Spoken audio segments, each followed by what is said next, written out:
this complaint I've had about padding up our numbers to look good.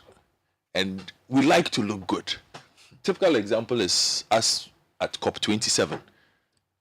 How many people did we send? 322. Is that true?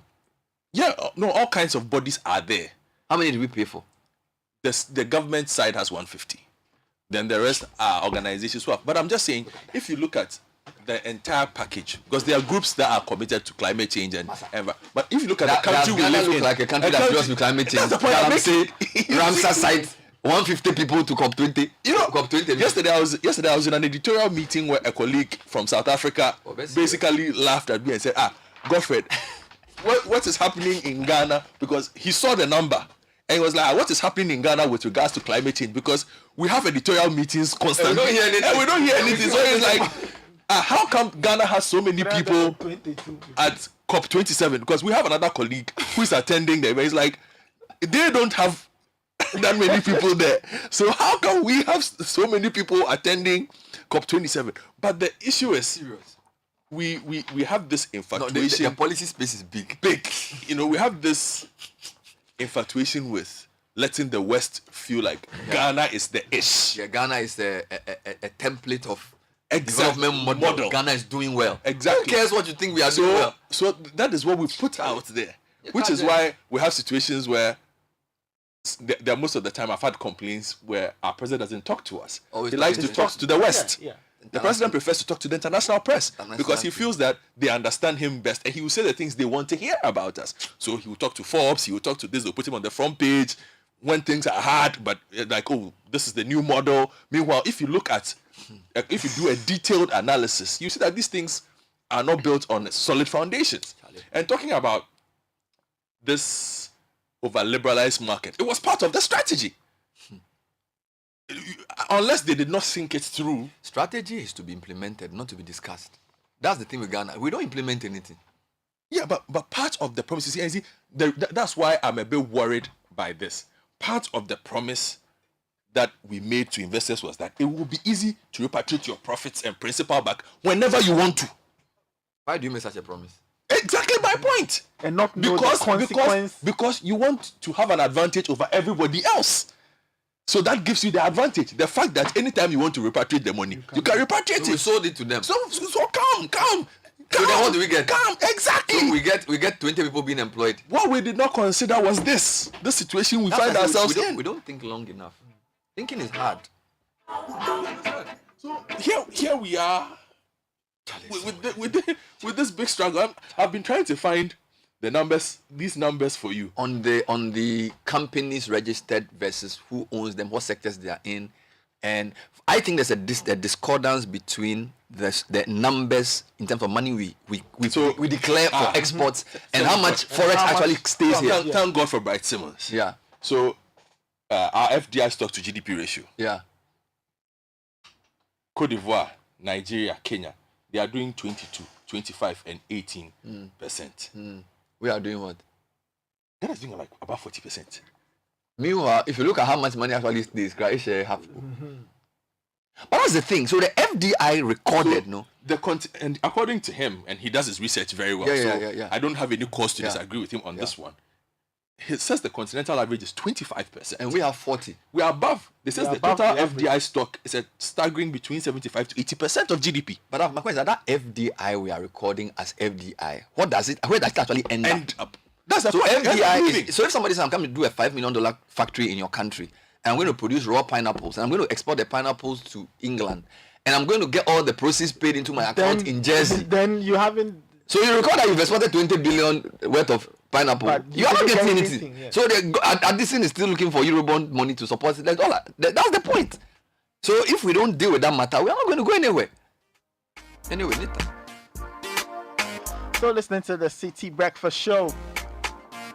Now, open global doors when you earn a quality American Master's degree in International Relations, Business Admin, or Human Resources Management in just about 16 months. MBA students can choose a general MBA or specialize in either marketing, corporate finance, corporate comms, information technology management, cyber security, project management, or digital marketing.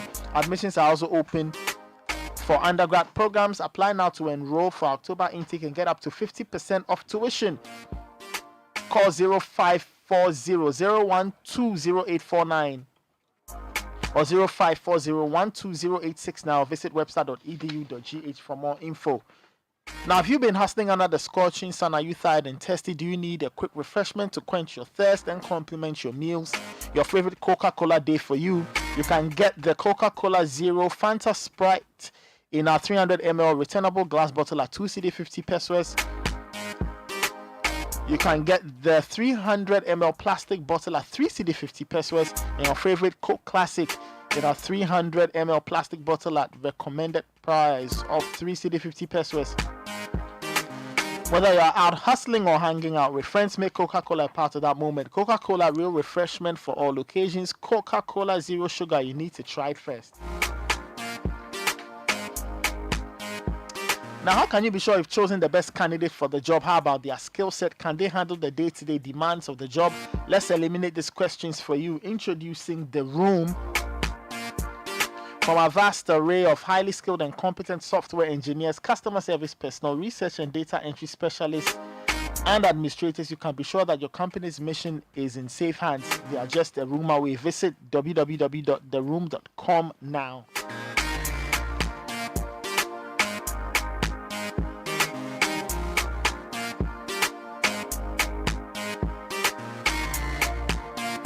This is still the Citi Breakfast Show. We'll take a very quick break. When we come back, we've got more for you. Please do stick and stay. Unleashing the power of relevant radio.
informed decisions. Okay, so we have Reverend Daniel Ogbarmey Tetteh. He's Director General of the Securities and Exchange Commission. He's the big man there. So if the big man is here, it means that all your questions will be answered.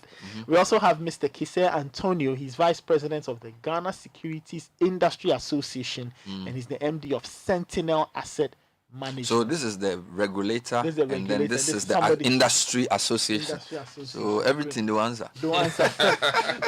Gentlemen, good morning. Welcome to the City Breakfast Show. Good morning. I trust morning. we're doing well this morning. Yes, we are. fine. But that's good. Wonderful, wonderful. Now we know that on the 20th of October, they issued a directive. It was a I think 6-pager. Yes, 6-page It was a directive. 6-pager that they put With out. English, there. I couldn't understand. Charlie, some of the things I read and read, I still didn't quite understand. That was great. Small. And then on the SEC issued a public notice on the 4th of November, Yes. informing the public of its directive and circulated FAQs to Yeah. further get clarity on the matter. So let's start from this point. So help us understand, Reverend Ogbarmey Tetteh, help us understand what necessitated these actions and the rationale behind the two different pieces of information that you put out. Okay, thank you very much, and good morning once again to your listeners and then your viewers on Facebook, I believe. Yeah. Let me start by reminding everyone about the mission of the SEC, which is to regulate, innovate, and promote the growth and development of an efficient, fair, and transparent securities market in which both investors and the integrity of the market are protected. I'm repeating this because anything we do is against that context. How do we protect investors? How do we protect the integrity of the market? How do we ensure a fair, transparent, playing field so that both operators and investors are protected? So that's the premise on which I want to make my submission.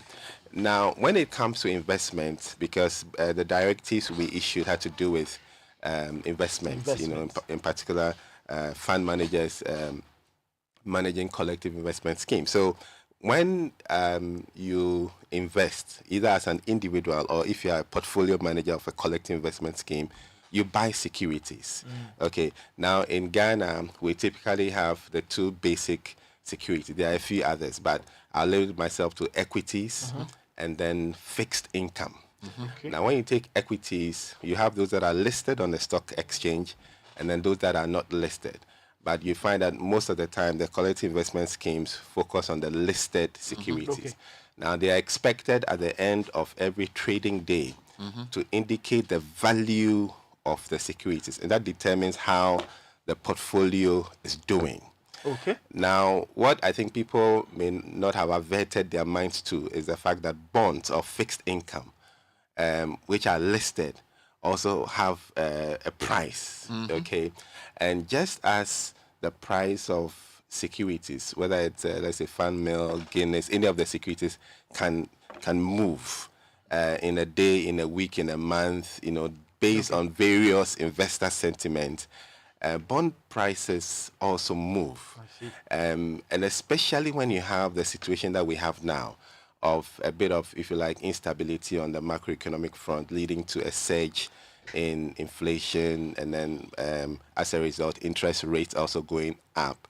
The relationship when it comes to bond, the price is inverse. So when interest rates go up, you find that the price of bonds it goes down. Okay, but what people must remember is that with a bond has a tenor. So let's say a bond may be a 2-year bond, a 5-year bond, a 7-year bond. It has a tenor.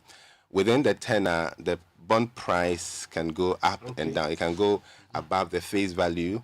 It can also go down, and it reflects the current macroeconomic situation. Okay, but on maturity, the face value returns to 100%. Okay, but in between, that's the tenor. It can, it can move up, yes, down. It can yes, change. and the relationship with interest rates is inverse. So when interest rates go up, Bond prices go down. I see. And then when interest rates also go down, bond prices go up. Okay, so that again is a premise. Now, what we expect is for fund managers to value their portfolios based on the performance of the underlying securities. Now, for those who manage equity funds, they always mark to market, as in they use the end of day trading prices to value their portfolios. But the practice for most of the fund managers with fixed income portfolios has been to hold to maturity, because typically they do not, or they have a portion, which of the assets that is geared towards liquidity. And so they will hold to maturity, and they will be collecting the coupon payments over time and all of that. Okay, so where the coupon is the interest. Sorry, I'm using a lot of terms. It's used equity. It's used bond. Apologies. Coupon. Whereas coupon is what you use to go and get fuel. So when you say coupon, I know. Yeah. So that you get the interest payment that has been promised with the bond. So that hold to maturity approach means that you collect your coupons, but you don't necessarily value the portfolio looking at the prevailing market price. Okay. Now, in a situation where interest rates have gone up, and it means that the value of the bond price have gone down, if you do not mark to market, and then people will have to exit, assuming for whatever reason, either panic, they've heard some rumor that something's going to happen, and they want to check out. Then if you're not marking to market, number one, you don't let the investor see the value of his the investment. If he has to go out today, he sees the portfolio valued at the face value, which doesn't reflect the current market conditions. Market conditions. So what we sought to do with this directive is to ask the fund managers that for your fixed income portfolios, market to market, so that the investors can see the value of their investment in the fund. Now, people need to understand there's a difference between unrealized gain and then unrealized loss. So, for instance, if I have invested X amount, 100,000, for instance, and today you show me the valuation that based on market conditions, my 100,000 has dropped to, let's say, 90,000. If I stay put and I don't panic, I don't jump up and down, wear a raffia skirt, and try and check out, and the market corrects, I don't realize the loss. So the loss is, if you like, it's on paper. The loss is on paper. So it's unrealized. But if I get agitated or I'm desperate to move out and I check out, then I'll lock in the loss. Okay. But when we say mark to market, we are saying that let investors see that, well, at this point in time, because of market conditions, the value of your investment may have gone down. If you don't check out, you don't realize it. But if you check out, then you lock in the loss. But it's just to get investors to see the current or prevailing value of their investment, so that they make an informed decision. Actually, this will be a good time if you understand how investment works, to buy, because there's a principle of you buy low and then you sell high. So it's all about understanding. But we want the fund managers to reflect the current market value to their investors. That way, you create a fair basis of letting people appreciate the current value. So both those existing, those entering, those exiting, it's a very fair game. That's funny, because that means that the question I asked you earlier, that what prices are coming down in Ghana, at least bond prices are falling within the period. Because before you came, we were discussing in Ghana what is not going up, and we couldn't find anything. So at least we have our answer now. But my question to you, though, okay, your explanation of this mark-to-market thing sounds logical. And my question, why hasn't that been the practice? Why did that require you to write a directive? Because it seems logical that if I go and buy something for 100,000, and the time I bought it, because I'm buying it at a price based on the interest rate, and the interest rates are always changing, why doesn't Kise and his people, or why don't Kise and his people say, well, when you want to exit, we will market to market? I think that, in fact, I'm told that in other markets, that's the way they do it. Why does he have to use what you call the hold to market, some people call amortization approach? Because it seems logical that in a market of varying interest rates, the price at the time that you are going to exit will have to be discounted on the basis of the price, not the original value you bought it. But you had to write a whole letter, put Q&A in there before they did that. Why? No, so Bernard, you find that a fund manager typically will create a portion of the portfolio for liquidity needs and would invest that portion in, if you like, what we call near cash instruments to take care of request for redemptions. And based on their strategy, they may decide to hold a lot more to maturity because they can receive regular interest payments over the period. Also, remember that unfortunately, we don't have a wide investment universe which has a lot of, if you like, options or products that fund managers can get into. So typically, you find people who they'll buy and hold. Because if you take corporate bonds, we don't have a lot of corporate bonds. So you find a lot of fund managers playing more in the government bond space where they, they buy and collect the interest payments, and then on the maturity, they reinvest. Okay, so, and actually, IFRS 9 indicates that based on your business model, your valuation model can also be tailored to reflect it. Okay, so that's that. But let me also say that actually there are some fund managers already doing mark to market. It's not like this is the first time that we are asking them, and I'm not referring to those managing equity portfolios. There are some fund managers managing fixed income that were doing mark to market. Yes, a few, because before we came up with the directive, we did a survey to confirm those who were already applying it and those who were not.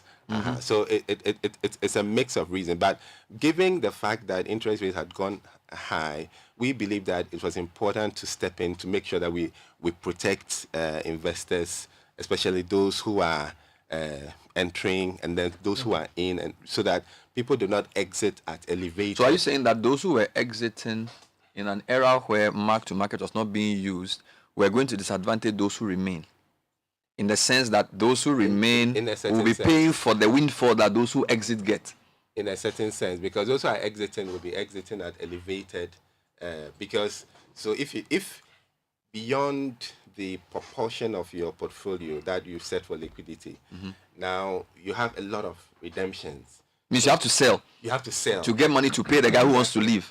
So if you have to sell, then you, because of the market conditions, you sell at a depressed value. So if you don't give that lower value, it means that somebody will have to be I see. Taking that. So I mean, very interesting explanation. So is it in your space, is this the convention? Is it global best practice? Is this unique in Ghana? For those who are, because for a lot of people, this is the first time they're actually hearing this. So is this something that pertains in this space? This selling at mark to market value, that kind of thing, valuing your portfolio. Yes, like I said, there are portfolios already that are being marked to market. Okay. If you take those who buy equities, that's so. Let's take it one. If you see when you say a portfolio, our listeners are wide. Okay. So let's get simple. So tell us, I have 10,000 cedis. I have come to Kisei. Yes. And I say I want you to go and buy a mix of fixed Different income things, and then some sort of balanced long-term thing for me. All right. So Kisei says I'm going to use 4,000 to buy fixed income instrument, 20% a year. The rest I'll put it into some fund B. That after 10 years you can get something B. So when you say portfolio, which is the portfolio? Okay. So when we talk about portfolio, it just is a term referencing what a fund manager, the different investment instruments that a fund manager will put together. If we take your portfolio, 10,000. My 10,000. I give him. What is my portfolio in the 10,000? So if let's say you put 10,000 and let's say Kisei is managing an equity mutual fund, that's a mutual fund that invests in shares. Your 10,000 will give you shares in that fund that Kisei is managing. But Kisei would have bought maybe EcoBank, Stanchart. These are shares. That's what you mean by equity. Yes. Okay, so you would have used part of the money to buy that. Equity, yes. Now, if assuming it was a fixed income bond, a fund, so Kisei may have bought some government of Ghana, maybe a 2-year treasury bond, bill, a 2-year bond, 3-year, 5-year, 7-year, some treasury bill, maybe some fixed deposits with a bank. So basically, a collection of different fixed income instruments form So when you say fixed income, is that a short-term one or long-term? So fixed income covers both long and short-term, depending on because the duration is fixed. And whatever interest you get is also fixed. So, for instance, if you take Treasury bill, if it's a 91-day, it's fixed income because after 91 days, the investment matures and you have a certain fixed interest. If it's a bond, a 5-year bond, it's a tenor is 5 years, and the interest rate or coupon maybe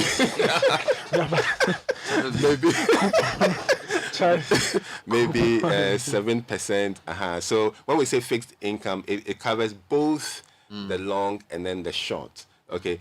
When you say money market, then you're referring to the short end, and there are some money market funds where they invest in instruments 1 year and below. So maybe a 1 year note. 182, So he will be my portfolio manager.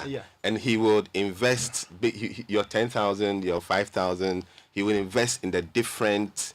Again, before you go to what is a collective investment scheme?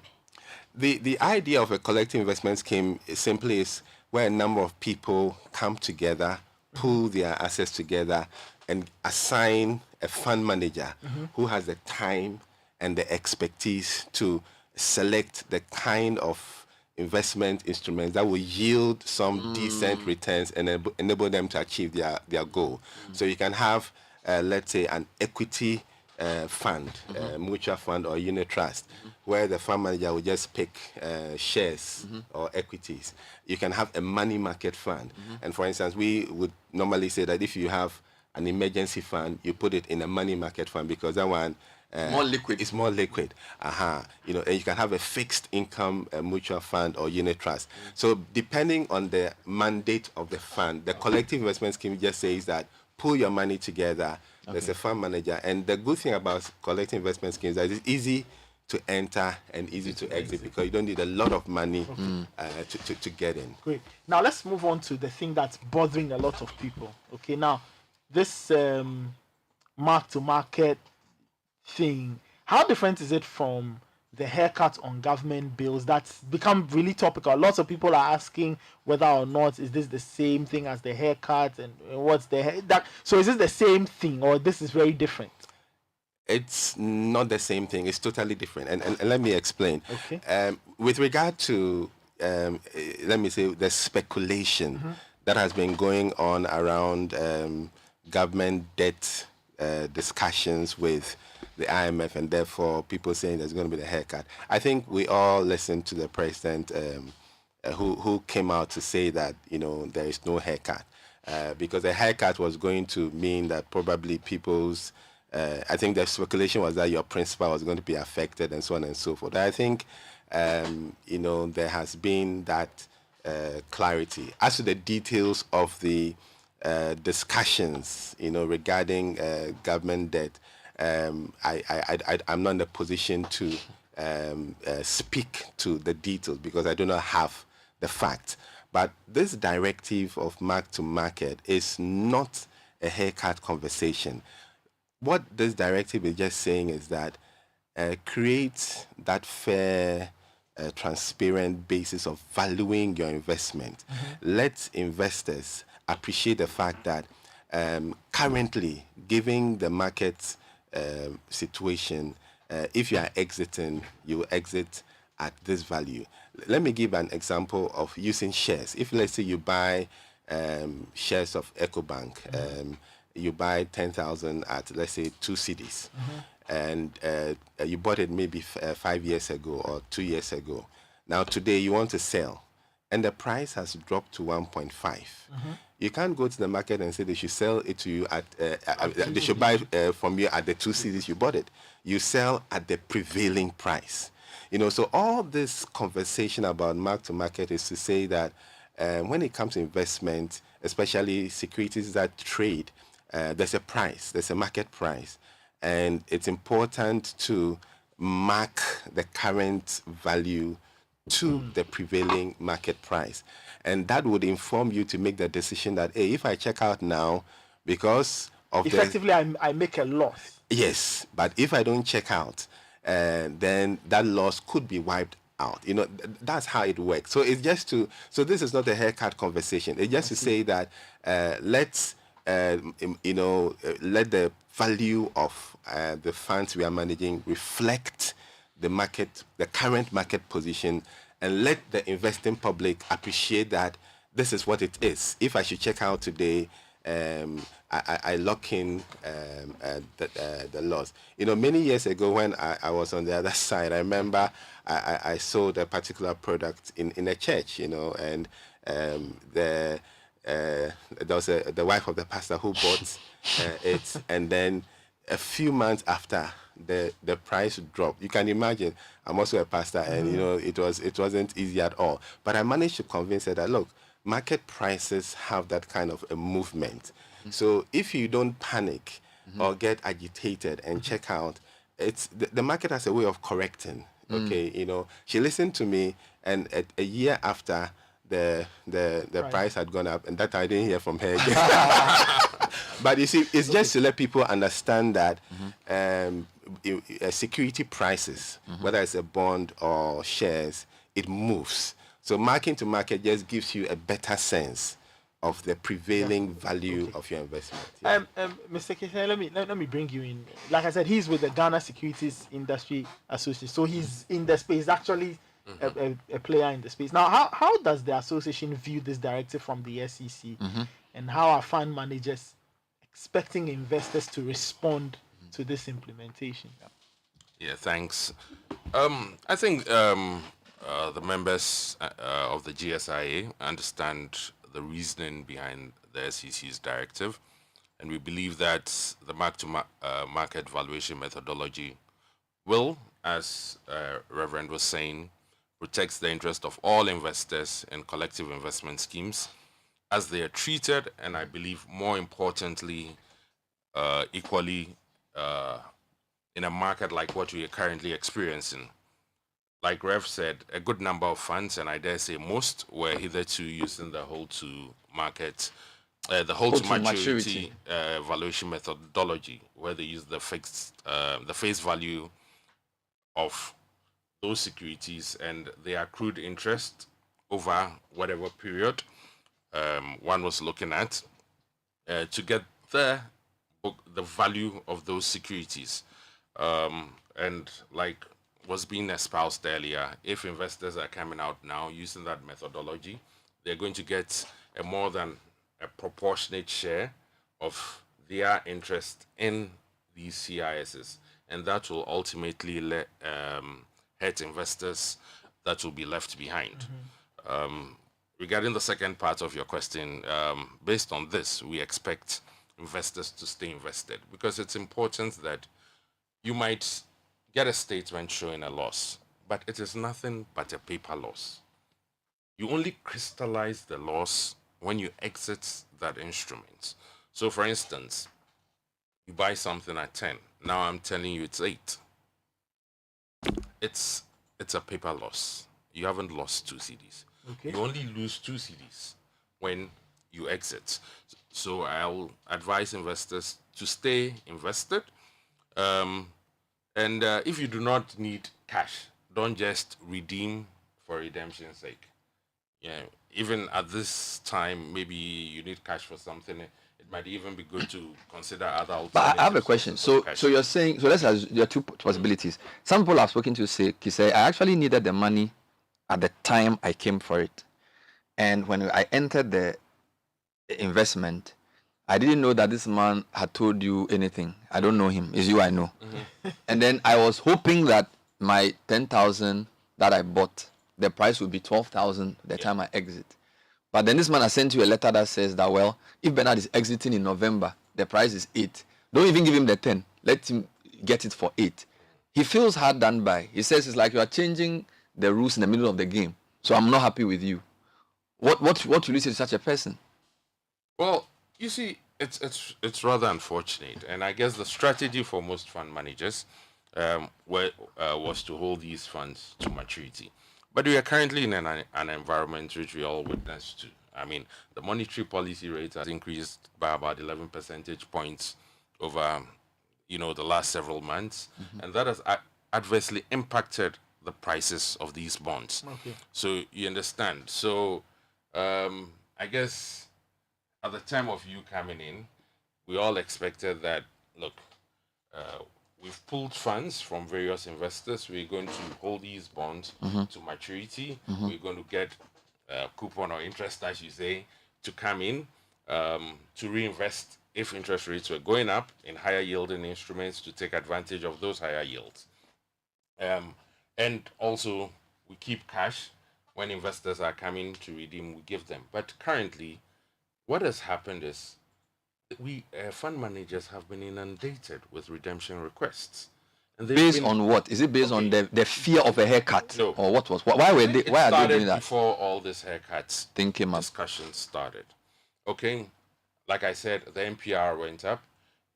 So interest rates on government securities. So you mean the monetary policy rate went up? Yes, the NPR, the monetary policy rate. Yes. So interest on government securities also went up, and the interest on these securities were more than what these fixed income funds were offering. So People wanted to move their money into more, and then invest in higher yielding instruments.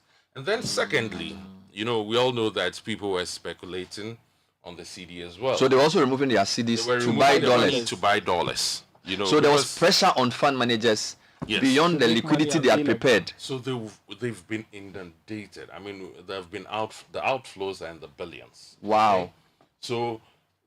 So because they've been inundated with these requests, they need to go into the secondary market to sell. To because sell they are for the not guy even who's getting remaining. inflows. So let's You put it this way. understand? So I want my money now because I want to buy dollars. Nathan is there relaxed. But you have to sell what I want to exit. Yes. And the person buying it doesn't want to buy it at the high price No, but he can buy it at a high price. because the market is depressed. Yes, because look, if there was a bond I bought a bond maybe a year ago at 20%, and now on the secondary market, the yield of that bond is in the mid to high 40s.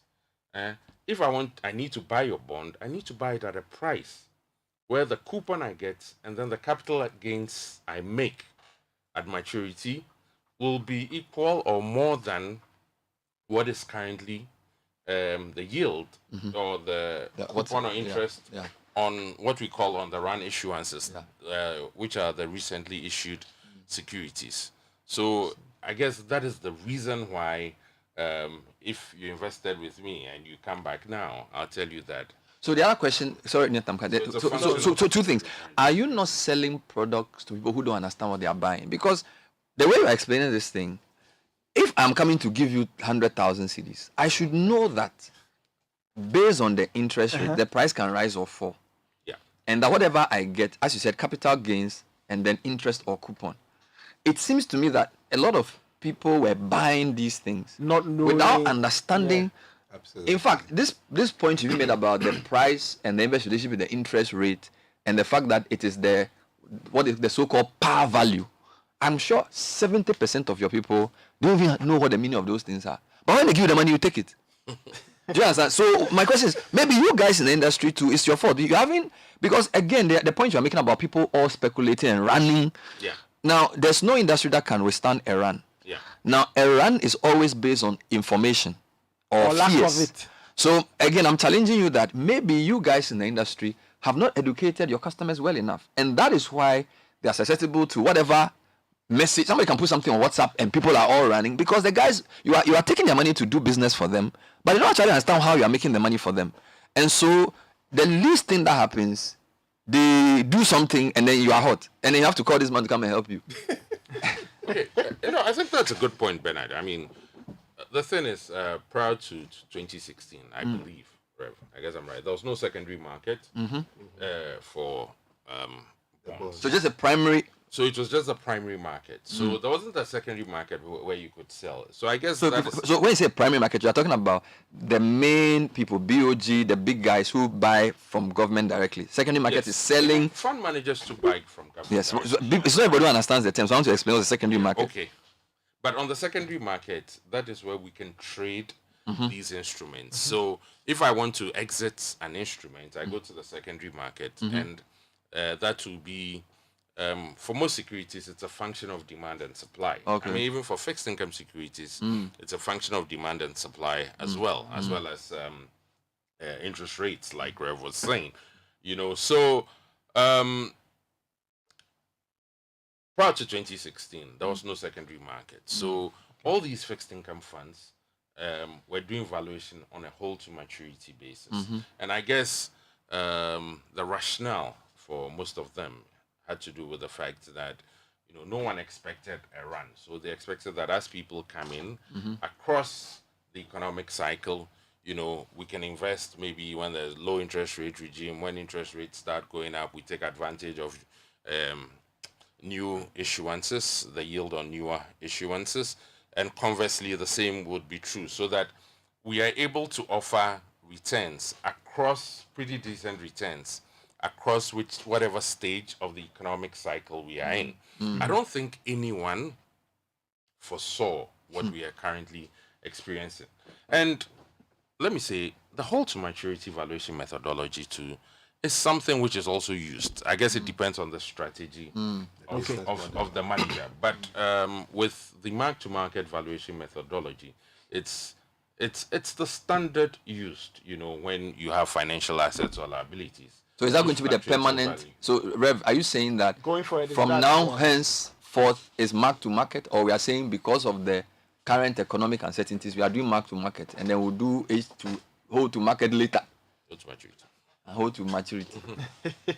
So there is a link to the business model. If you take, for instance, a money market fund, where the investment is in fixed income securities a year and below, you find that mark to market it's not applicable. Okay, so what we are saying is that one, of course, your business model matters, but for fixed income portfolios, especially the longer end, yes, you need to do the mark to market so that one, you can let the investing public also see the risk associated with that particular investment. And I totally agree that a lot more work needs to be done with the education, because I think people haven't been giving the understanding that even fixed income has some risk. So a lot of education needs to be given for people to understand how prices of securities can move and all of that. So I totally agree with you on that point. Okay, some questions have come in. This one, okay, the first one I have here, somebody's asking if, for example, mutual funds, do they have a maturity date? They don't. Mutual funds don't have. They don't. Now, each mutual fund or collective investment scheme will typically tell you that you can access your money either after this period, and if you put in your request, it will take maybe X number of hours or days. But with mutual funds, especially open-ended, there's in and out. So there's no maturity date. So that's why you need to clarify. Is when you use hold to maturity as the alternative to mark to market, I have a problem with that, because it depends on what I buy. I feel it's more accurate, and I'm not an accountant. It's more accurate to use a word like amortized value, because if you say hold to maturity, if I'm in an open-ended mutual fund, there's no maturity, or is there, Kisei? No. So the maturity is in the underlying asset. So the mutual fund or unit trust will have a price, and the price is a reflection of the underlying securities. Now, some of the underlying securities would have maturity dates. Some. Because if it's equities or shares, there's no maturity date. But if it's fixed income, there'll be the maturity date. So the fund manager, maybe the strategy is holding to maturity for that component of the portfolio. But you, as an investor in the mutual fund or unit trust, you buy units or shares in the fund, which is. You know why I'm worrying myself about this? You see, if I go and borrow money from a bank, yes. Why don't they also do mark to market? Because if I go for a loan of $20,000 to buy a house, okay, and you say the interest on the loan is 10%, because at the time I went for the loan, interest rates were at this level. I'm paying the loan over 20 years. at this time that I want to exit, maybe I decide that my mortgage is too high and I want to exit because the currency doesn't make sense to look for CDs. Why don't they also mark to market and say, well, at the time of exit, the interest rate has dropped to 4%, so we must reduce your interest rate. Why don't you do that? Just what is, if you are using mark to market, I have invested, I have excess money, and I want to make money on it. And you're saying that when I'm exiting, you will mark the price that you sold To the the current- asset to me at the current market rate.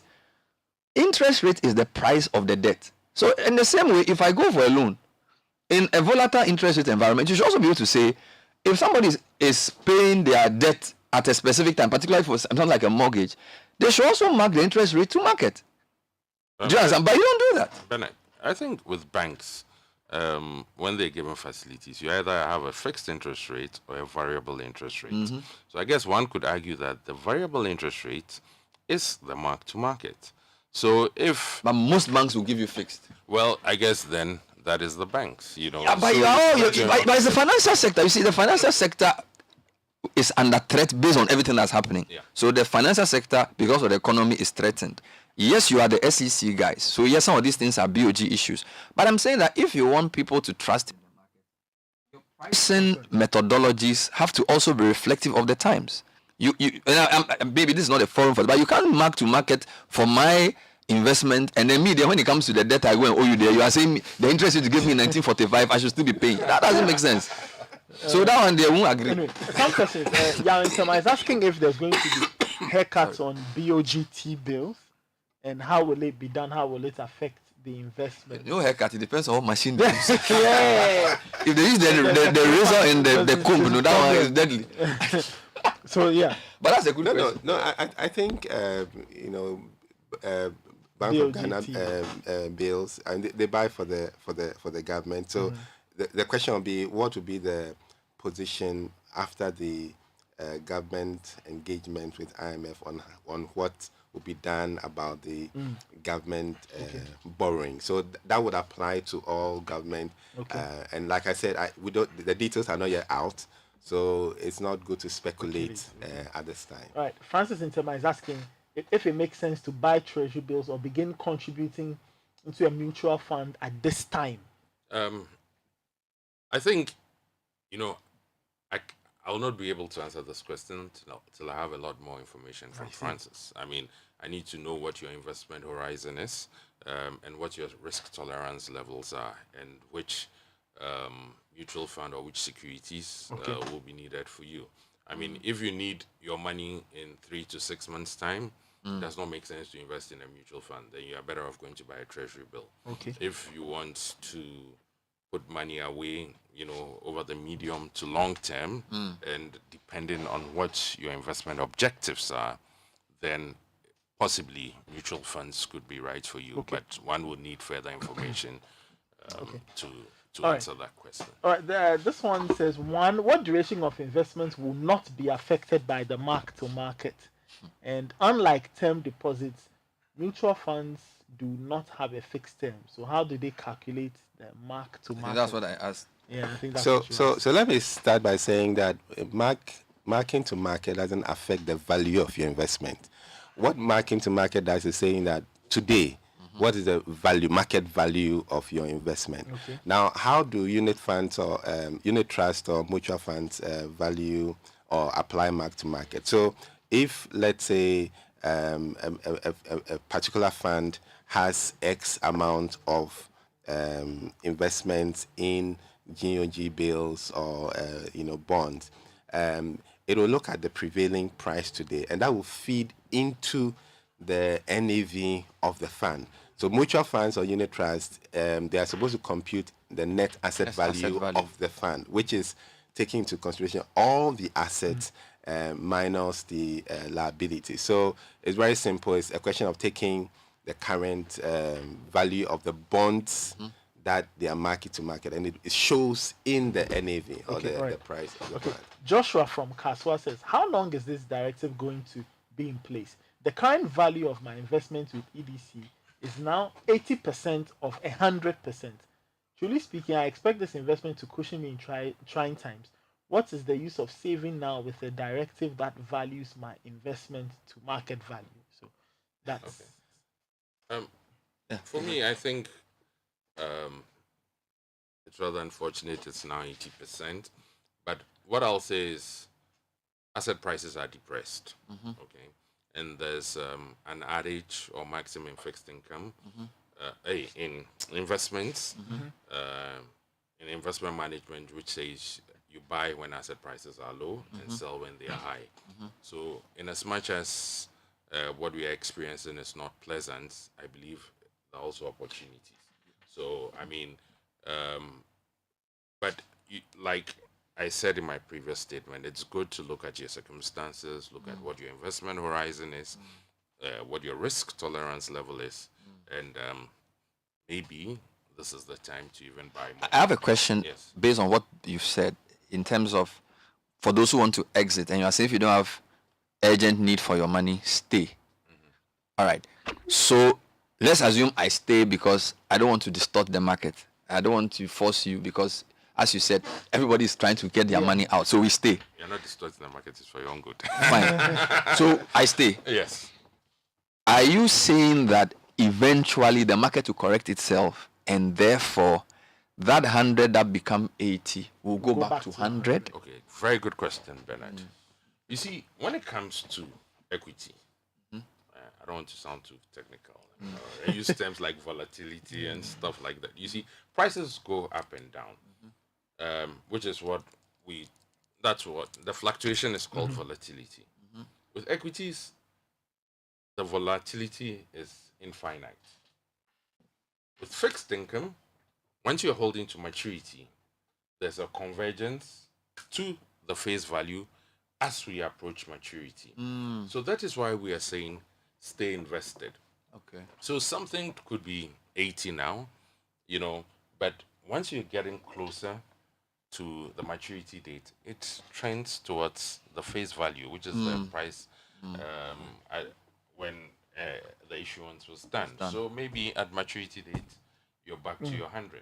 So you see, that is why it is important that people stay in. Only crystallize your loss in these times when you decide to exit. Okay. Now, the thing I was also saying is, because asset prices are trading at depressed levels and you invest more now, there are some of these government of Ghana bonds which are trading in the high 40s.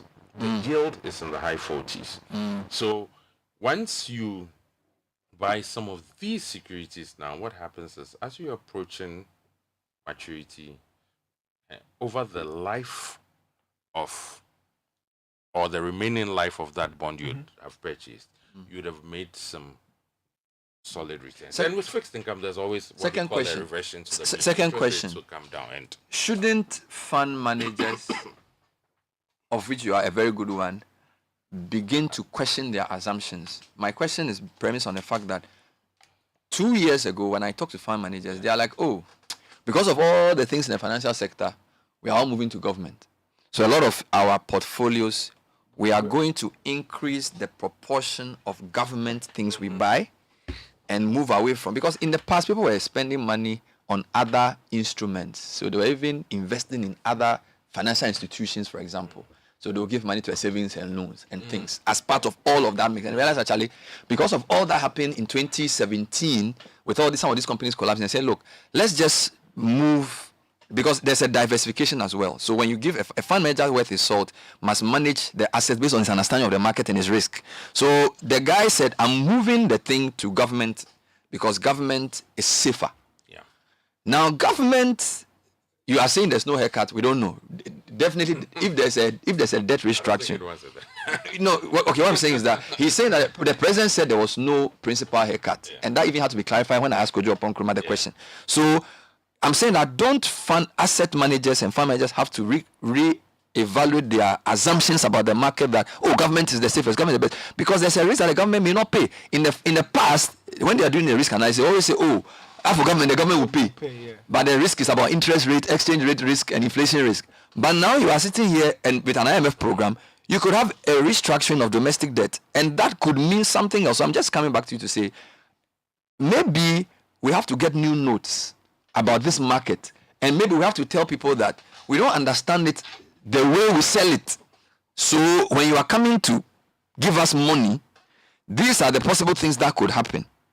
She says, so I'm putting it to you on behalf of the industry, not personally. But for me, it's a bother to me that people are unhappy now, and we are now trying to explain the thing reverse based on. Whereas maybe the explanation should have been done. Yeah, and the assumptions they use in the investment were probably wrong. I mean, those are very extremely valid points, Bernard. And I guess what we've been talking about in the industry is that there needs to be a paradigm shift in our mindset. I mean, once we had a secondary market and there was fluctuation, I mean, I guess, especially particularly government of Ghana bonds, there was an element of risk. Okay, so I think the main thing is, you talked about diversification. Diversification is key. I always say diversification is the ultimate risk management tool. So, I mean, when it comes to investments, you don't need to put all your eggs in one basket. It doesn't all have to be in government. You should look at equities.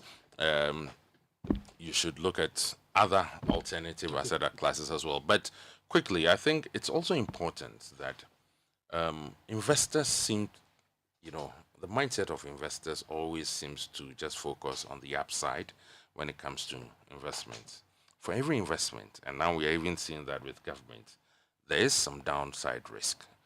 So people need to know that, there's upside, there's downside. Just don't focus exclusively on the upside, because that is what seems to happen, and then people go ballistic when they're losing money. I guess the fact that it's money and people want more of it.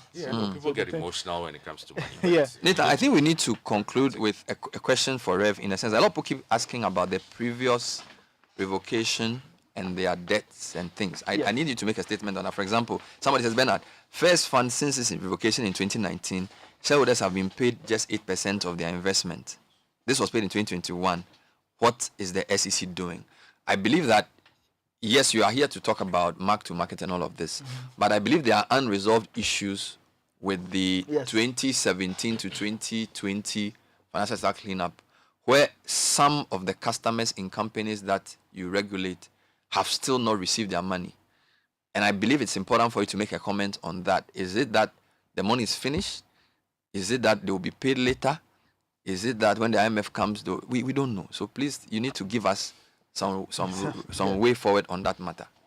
So is that the last question? Or you're no, that's the one. We have only 5 minutes, so that's what people are sending me. So I have to ask you. Okay, so I think the clarity is that for investors who had their monies in some collective investment schemes managed by the failed fund management companies, what the SEC did was to basically engage the boards of the mutual funds or the trustees of the unit trust that engage new fund managers, because the revocation didn't affect the licenses of the fund. So if you take a first fund or any of the mutual funds or the unit trusts that were being managed by those fund managers who lost their licenses, those schemes, collective investment schemes, were still intact. So the direction from SEC to the directors, because the directors are responsible, was to appoint new fund managers. So we are aware that the directors have gone through various processes, to basically engage new fund managers. Some had to, after agreeing on one, then, the fund manager came back and said, I'm no longer interested. So some had to go through multiple processes to have new fund managers appointed. Now, when the new fund manager is appointed, the new fund manager also would need to do an assessment of the portfolio to determine where the assets are, what is the state of the assets, and then engage the shareholders or the investors in the mutual fund or the unit trust about the way forward. And like any mutual fund or unit trust, the investments are not guaranteed. I think that is a point that people must understand. If you invest in a mutual fund or unit trust, your investment is not guaranteed. Okay, so it depends on what assets there are in the fund and the ability of the fund manager to sell to sell the funds. So we are aware that some of the collect investment schemes, in this case, the fund managers are having difficulty because of the underlying assets. But what I would say is that the investors in those funds should be patient and engage the fund manager, to give them updates on what is the exact state of the assets of the fund and what they are doing. And if they are still not getting that clarity, they can file a complaint at the SEC. But what we did was to get the board of directors and the trustees to appoint new fund managers. That is what the law requires. So that's what I'll say. But maybe just to touch, I can see one question a bit on liquidity. Yes. And I'll just touch on. I'll just touch on it. Yes. So we are aware that because of the heightened redemptions and the fact that the secondary market has become very dry. The secondary market has become very dry because I think a lot of people are in a hesitant mood, or wait and see, not sure of, as it were, what would happen, with discussions on government debt. So you find that the appetite to buy in the secondary market is not there. So a number of the fund managers seem to have a serious liquidity crunch because of the heightened redemptions as well. They have exhausted the provision they made to meet liquidity, and they're having to sell. Meanwhile, there are no buyers, no takers on the secondary market. So it's not an issue of maybe some fund managers have done the wrong thing, but the issue is they are invested in government of Ghana bills. They are willing to sell, but there are no takers. So there is a bit of liquidity. We have been engaging with various stakeholders, including the Bank of Ghana, and hopefully there will be some liquidity that would help the fund manager. So again, we just ask for people to exercise, some constraint, ask questions, and then get understanding, from the managers of the various schemes. Great. Thank you so much. We've been speaking to Reverend Daniel Ogbarmey Tetteh. He's Director General of the SEC, the Securities and Exchange Commission. Then we also had Mr. Kise Antonio, Vice President of the Ghana Securities Industry Association, and he's the MD of Sentinel Asset Management. Gentlemen, thank you so much for coming. I'm sure at least some people have some clarity now. There will be those who will still ask a few questions. But Reverend, just quickly, if somebody wants to get in touch with the SEC, how can they do so? Our website, www.sec.gov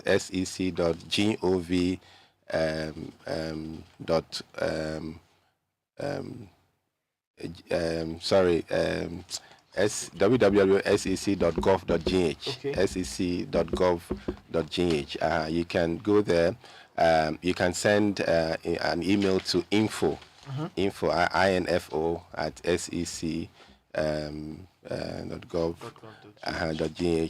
Send a complaint, and then if you go to our website, you'll find our toll-free number, and so you can call without it costing you. So these options are there. You can engage us if you have any further questions on what is going on in the market. But we remain committed to protecting investors and the integrity of the market. Rev, thank you so much. That was Reverend Daniel Ogbarmey Tetteh. He's Director General of the SEC. We also had Mr. Kise Antonio, Vice President of the Ghana Securities Industry Association and MD of Sentinel Asset Management. Just talking about mark-to-market and all that's happening. So I'm sure you have some info now. And like you said, you can get in touch with the SEC, info@sec.gov.gh. That's the email address. You can send and get all your questions answered.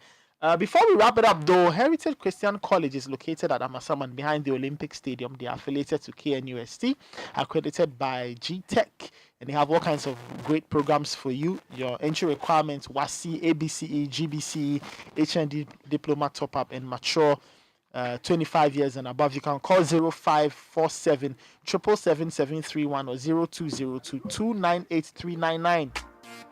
Dial star 789 star 300 has to purchase an online serial number or apply at hcuc.edu.gh. They've got a 50% tuition waiver for all January 2023 fresh students. Heritage Christian College offering world-class university education and training compassionate entrepreneurial leaders. And if you're an enterprise customer, this recognition is for you. Enterprises subsidiaries, 4 of them, Enterprise Insurance, Enterprise Life, Enterprise Trustees, and Acacia, and their respective positions at top companies in the prestigious Ghana Club 100. Now, these awards are dedicated to you, our valued customers. Dream big with us. Enterprise is your advantage. And that's our Citi Breakfast Show for the morning. Many thanks for tuning in. I'm sure you have loads and loads of questions. But yeah, that was our show. Thank you so much. Earlier, you had Godfred Akoto-Boafo, you had Bernard Avle, and Fred Jabano Caleb could have produced the show. Godfred Odum gave us support on technical. My name is Nathan Kwa. We are back tomorrow morning with another episode of the Citi Breakfast Show. Nanato Fobate is here with the news at 10. Coming up, residents in the Kwai-Bibre municipality express worry over the increasing rate of crime in the area as many of their farmlands have been turned into galamsey concessions. And 3 pre-tertiary teacher unions continue their strike after another failed attempt by government to address their concerns with the appointment of the new Director General of the GES. The details.